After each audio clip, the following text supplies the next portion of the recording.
Right, so I'm working on the rear passenger wheel arch of my T25, and so I'm still digging and still finding stuff.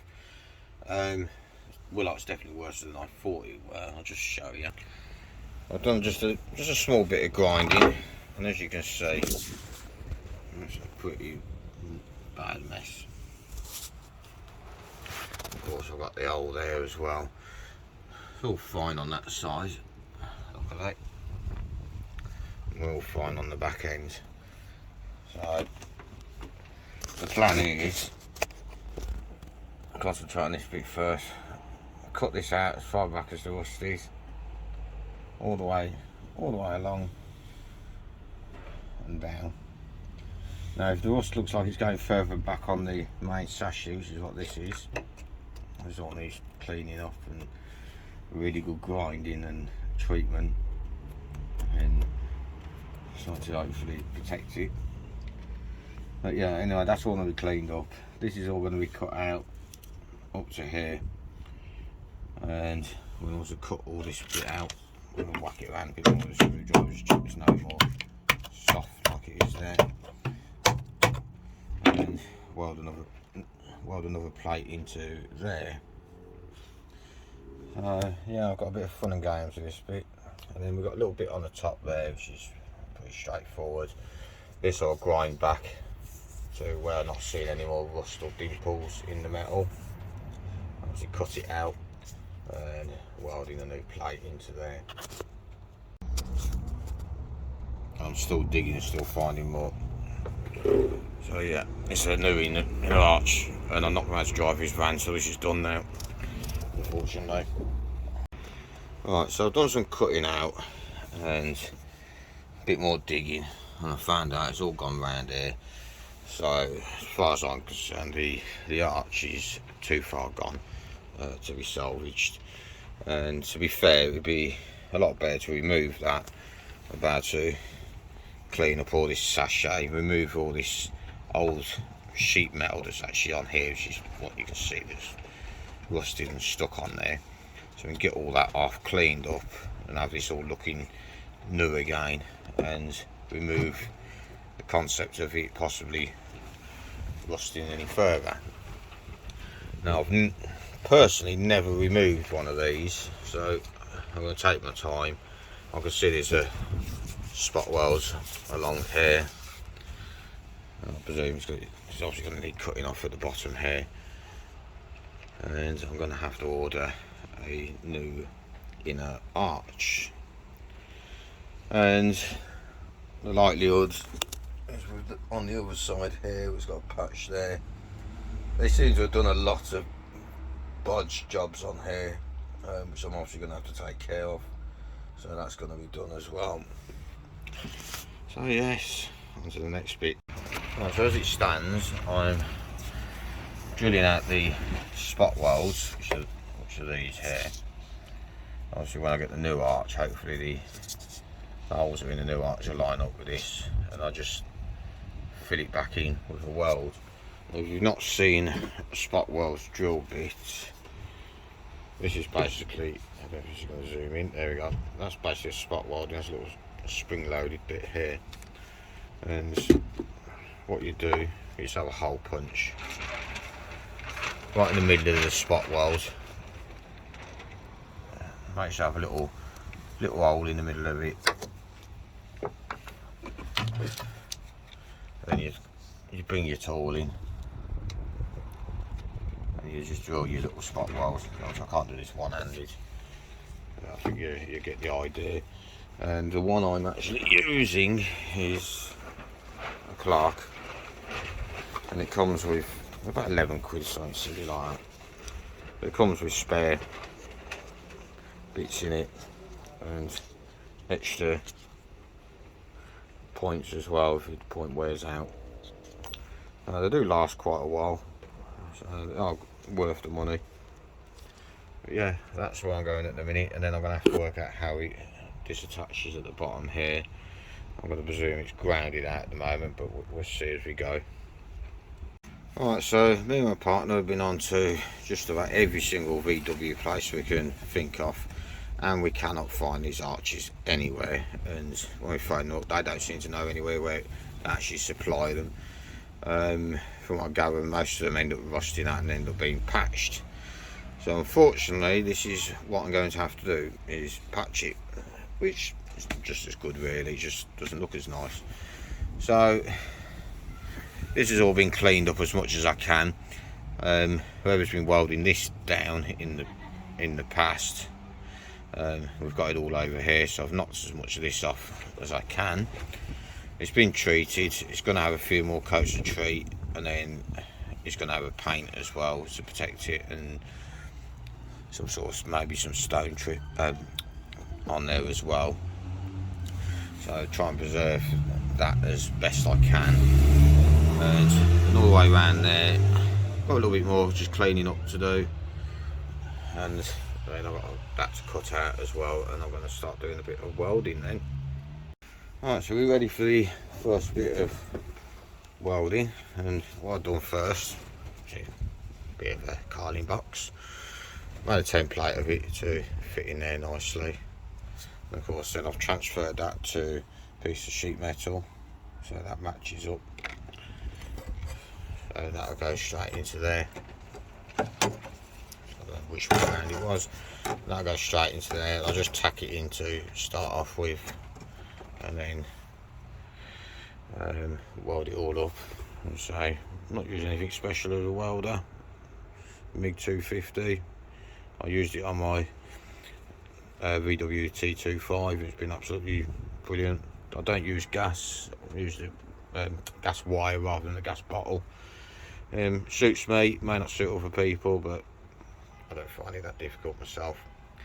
Of course, we've still got all that to deal with. I've got this to paint yet, so obviously waiting for the delivery for that. So here we go.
So anyway, I've welded that one little bit in. I forgot to do. That's it all welded in. Hasn't got to be anything pretty because you're not going to be seeing this. I think it's better to actually leave the welds on as you end up with a stronger weld. I'm just giving that a bit of red oxide. It's primer, so I'm going to give it a hammerite on top of it.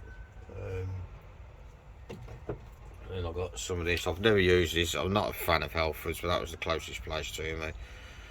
For inside the arch. See if this is any good or not. Yeah, that's where we are at the minute. And we've got all this bit to tackle now. Alright, so this is where we are at the minute. We've got a couple of bits welded in now. We've got one more, well, about two more bits to do. So I'll just show you where I'm at. So I've cut out a plate here, which I've obviously made out of cardboard again first with the trusted old carling box, and obviously I've transferred that to a piece of sheet metal and I've cut it out. I tend to always cut just slightly bigger because you can always grind it back. And of course that looks like a nice fit in there now. I'm holding this up with one hand, and then I'm going to make a plate up to go over that. Now that patch is done there. I've not grounded any of the spot welds down because I thought, well, there's no point. I'm not going to use any filler just to make it look pretty, because it's going to be kept in. As I say, leaving the spot welds there on show is going to give you a stronger weld. All down there has been done. I'm going to stick another coat over this here, which gives it a bit of added protection, I suppose. So wherever I can get to. So I'm going to chuck another one over there, let that dry, and I'm going to weld this in. If you're not done welding, I don't know what spot welds are. I'm using a MIG welder, not anything special. I'm not using gas. I'm using the flux core, which has the gas actually in the wire, rather than using a bottle. It's a little bit of a messier weld. It means you get a bit more splatter than you do with gas. So yeah, spot weld is just you're doing your spots working around the body, spreading out the heat. You can do probably about 1 inch line, continuous spots, then move along a bit, about 1 inch of spots, move along again, and just go back until you eventually filled it all in. And then if you choose to, you can grind it down. Personally, I think for this sort of stuff where you're not going to see, it's better to leave it on. As I say, it is a stronger weld that way. And then on to doing that bit. I'll see you in a minute. Okay, so that's the spot welds in, just holding it into place. As I say, the spot welds, you spread them out and come back, and you carry on along, come back, carry on along all the way around. And so that's the welder I'm using. That's the settings I've got it on, basically dead on the middle of everything, and that suits me for my welding. And you can see the length of the wire there. So I'm holding that only about 1 centimetre away.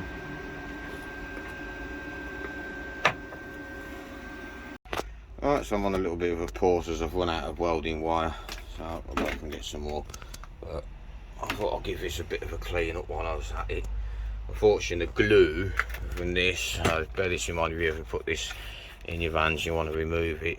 The glue does not want to come off, and I've been using a grinding disc. So I think the only way to get this off is going to be, I'm not worried about the paintwork because it's going to be painted over, so it would be petrol and a cloth.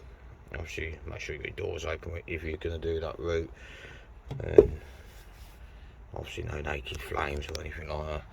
But yeah, that's the best way of getting glue off. So if you've got tint on your window, you ever peel that off and you've got glue on there, petrol is about the best thing you can use for it. So yeah, I'll be back when I've got some more wire. So I thought I'd flip to the other side, so I'm waiting for my partner to go and get me some more welding wire. And as I say, this is a fiberglass patch over the top of it. And you can see fiberglass doesn't help at all. So yeah, I've got to cut this piece out. So pretty much same as the other side, and weld another piece in. Thankfully the rest of it's alright, so yeah, so I'm going to start chopping that out while I'm waiting for the welding wire. Alright, so that's us pretty much done. So we've filled in all this bit, all welded in. We've done the floor bit here. Obviously I've had to work around the ridges because I don't have a floor piece, I've had to plate it. So I've brought it straight along, brought this bit down flush with this piece, and I've welded it in there. Also got this on here, and that one's all up there, and all that's left with a bit of hammerite over the top of it, a bit of seam sealer along the welds, some on the inner side. I've got to do that as well, and job's a good one.